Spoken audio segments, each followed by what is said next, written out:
Krishna.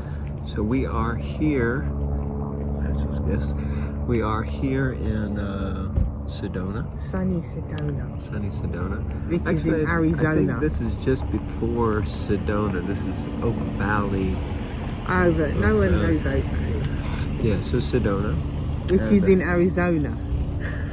No, because all my peeps from England may not know that. I didn't know that. Okay. So we're in Arizona, Sedona, Arizona. And it's about 2 hours away from the Grand Canyon, to put things in perspective. It's beautiful. Very beautiful place. We're about to go for a hike around this rock behind me there, which is called Bell Rock. And this one here, I think it's called Capitol Butte. So we're about to do that. So we are, but before we set off, we're just going to do a little reading. So we invite everyone to join in. Okay. All right. So it's Canto 4, Chapter 24, Text 50. Om Namo Bhagavate Vasudevaya. Om Namo Bhagavate Vasudevaya. Om Namo Bhagavate Vasudevaya. There was no one in before. Anyway, just turn these. I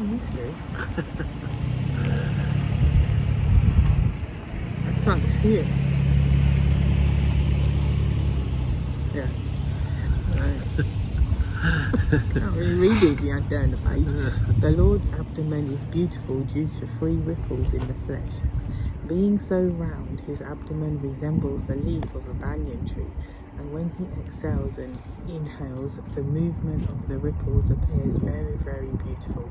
The coils within the navel of the Lord are so deep that it appears that the entire universe sprouted out of it, and yet again wishes to go back.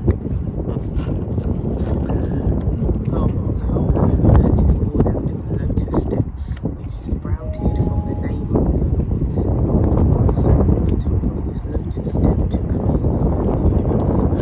The navel of the Lord is so deep and coiling that it appears that the whole universe again wants to withdraw into the navel. His belly always... being attracted by the Lord's beauty. Being attracted by the Lord's beauty. The Lord's navel and the ripples on his belly always increase the beauty of his bodily features. The details of the bodily features of the Lord especially indicate the personage of Godhead. Persons cannot appreciate the beautiful body of the Lord, which is described in these prayers by Lord Shiva.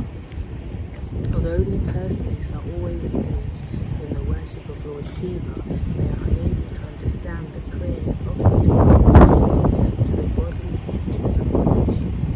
Lord Vishnu is known as Shiva Virincha. For he is always... I can't see it, dude. Rinchi Nutam. For he is always worshipped by Lord Brahma and Lord Shiva.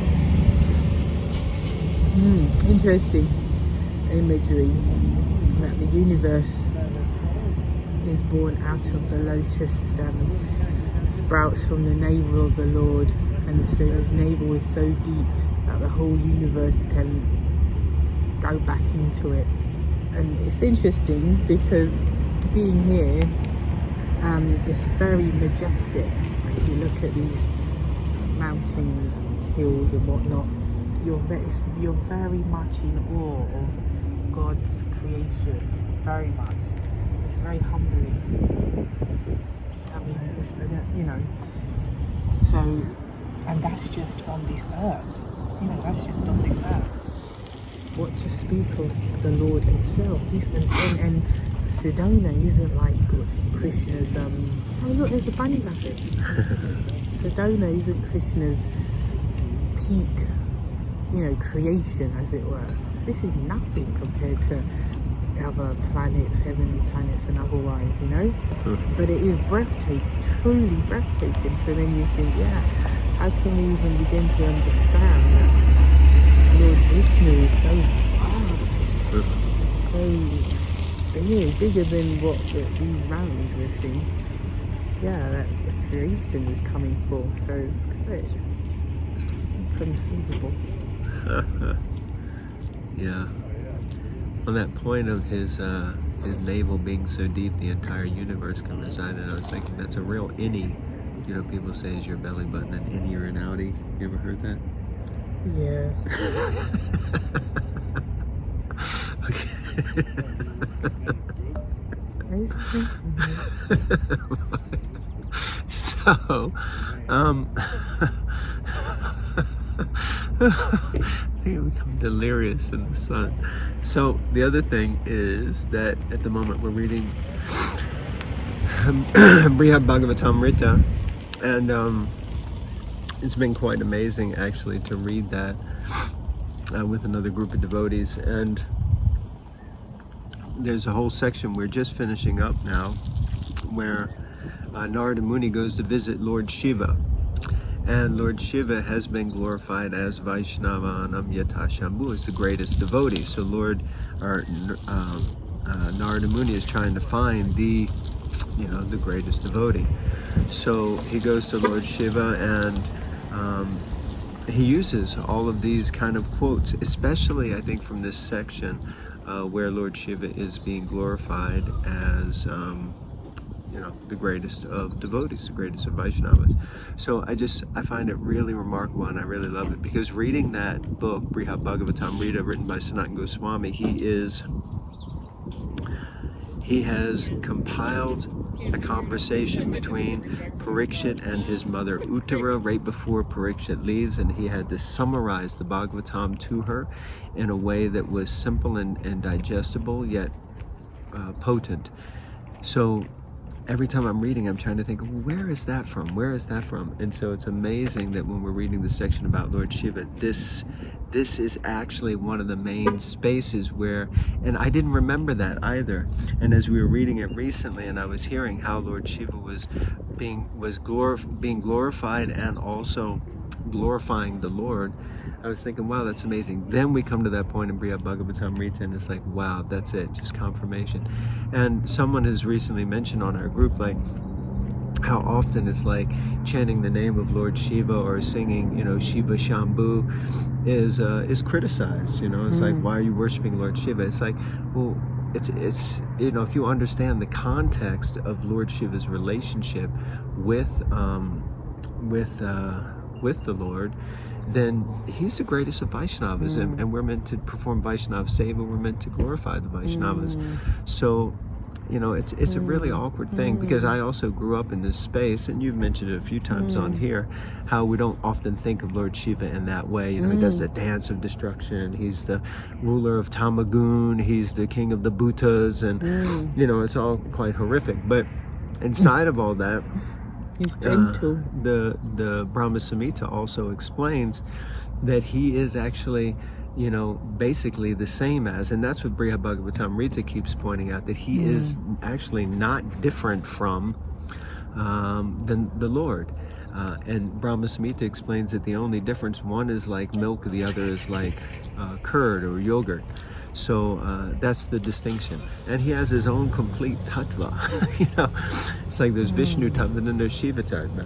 So, he's quite a remarkable and special personality. Now, of course, Prabhupada even alludes to it here, that the impersonalists are always engaged in the worship of Lord Shiva, because actually Lord Shiva came as Shankaracharya and generated the whole Mayavad philosophy, or impersonalist philosophy came, or not impersonalist philosophy, but the Mayavad philosophy came out of his teachings. Srila Prabhupada often quotes Shankaracharya himself was not actually a Mayavadi as such, because in his final days he said, Bhaji Govinda, Bhaji Govinda, Bhaji Govinda. He said, chant the name of the Govinda, chant the name of the Govinda. This is the name of the Supreme Lord. But anyway, Lord Shiva's followers are often impersonalists, so like that. Anyway, it's just really interesting section. Text 51. The lower part of the Lord's waist is dark and covered with yellow garments, and a belt bedecked with golden embroidery work. His symmetrical lotus feet and the calves, thighs, and joints of his legs are extraordinarily beautiful. Indeed, the Lord's entire body appears to be well built. Purport. Lord Shiva is one of the 12 great authorities mentioned in the Srimad Bhagavatam 6.3.20.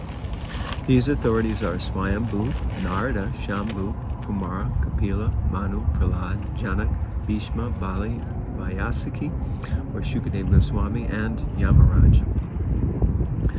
The impersonalists who generally worship Lord Shiva should learn of the transcendental Satchidananda Vigraha of the Lord. Here Lord Shiva kindly describes the details of the Lord's bodily features. Thus, the impersonalist's argument that the Lord has no form cannot be accepted under any circumstances. That's nice. So Prabhupada seems to be alluding to the fact that, okay, so you're a follower of Lord Shiva, why don't you listen to Lord Shiva?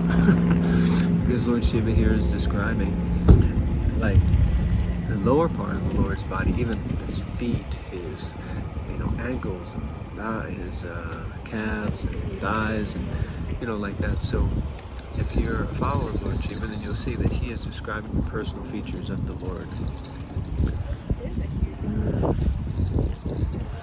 Okay. Looks like this is a long This is a long one. Okay, so we'll leave this for another. We'll try and, as we're walking around. Might do another one. Okay, thank you all very much. Please continue to read the Bhagavatam and tune into Bhagavatam Bites. And join us in our adventures as we go around to Sedona and different places, and try to include you in the trip. Hare Krishna. Srimad Bhagavatam Ki Jai.